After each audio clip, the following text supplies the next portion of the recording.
আলহামদুলিল্লাহ।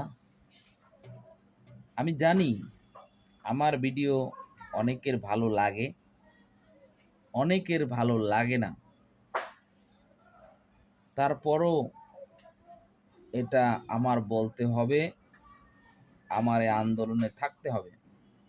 কারণ আল্লাহ তাআলা আমাকে যে জ্ঞান দান করেছেন, সেই জ্ঞান জমিনের প্রত্যেকটা মানুষের কাছে পৌঁছানো আমার দায়িত্ব।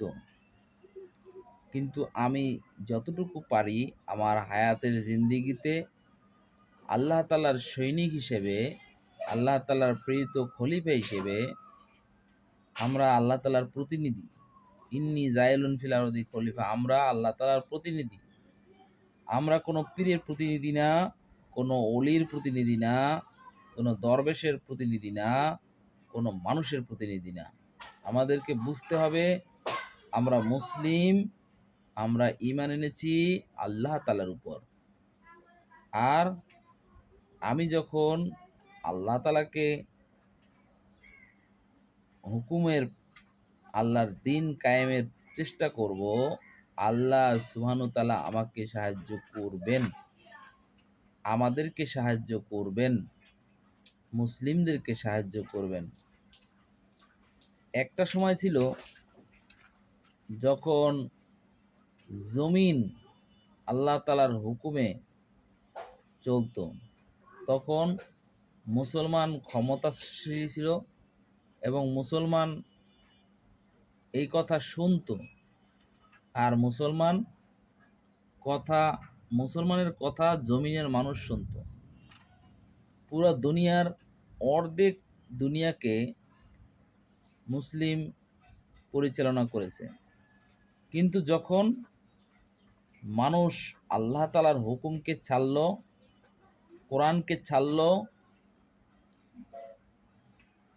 তাদের ইউনিটি একত্রকরণ, তাদের যারা মিল মহব্বত অহংকার করলো, আর শয়তানের প্ররোচনা মানল, মানুষের দেওয়া আইন মানল, আর নিজেদের নফসের গোলামি শুরু করলো, আল্লাহর হুকুমের গুরুত্ব দিল না, নিজেদের ঐক্যর গুরুত্ব দিল না, নিজেদেরকে আল্লাহ তাআলার জায়গায় খোদাই দাবি করলো,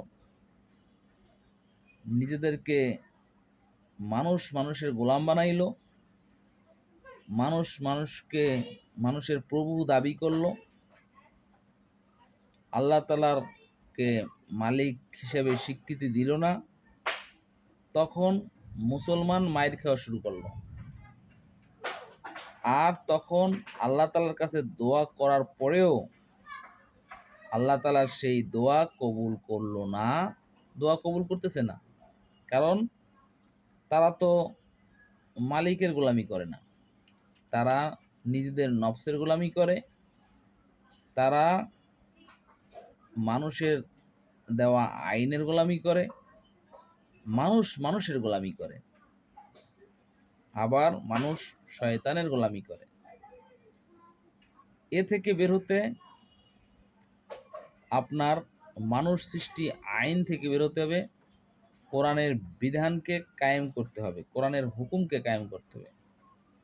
লা ইলাহা ইল্লাল্লাহ মুহাম্মাদুর রাসূলুল্লাহ, এই কথা বলার সাথে সাথে, এই কথা স্বীকার করার সাথে সাথে একটা সময় ছিল যখন সমস্ত কাফেরেরা যুদ্ধ ঘোষণা করত, তাদেরকে অ্যাটাক করত।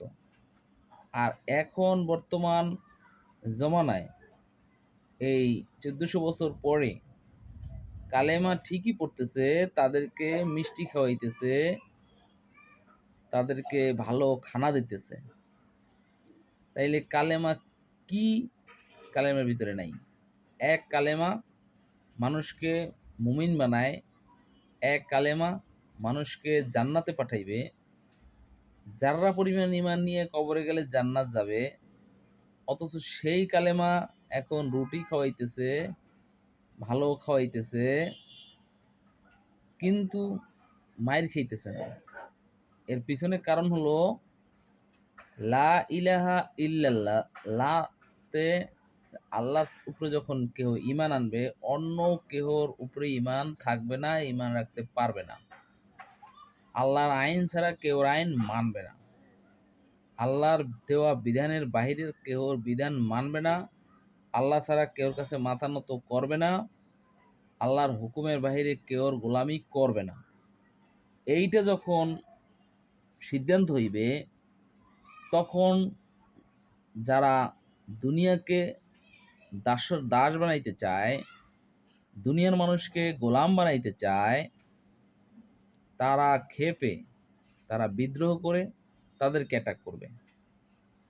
তাই আমার ক্ষুদ্র জীবনে ক্ষুদ্র বার্তা হলো, আসুন আমরা আল্লাহ তাআলার দিন প্রতিষ্ঠা করার জন্য, আল্লাহ তাআলার হুকুম, কোরআনের আইন বাস্তবায়ন করার জন্য, সমস্ত মুসলিমের নির্যাতন থেকে বাঁচার জন্য, মুসলিমদেরকে একত্র করার জন্য আমরা আল্লাহ তাআলার বিধান, কোরআনের ছায়াতলে আসি, কোরআনের আইন মানি, তাগুদের থেকে বের হই, তাগুদের শক্তি থেকে আমরা মুক্ত হই।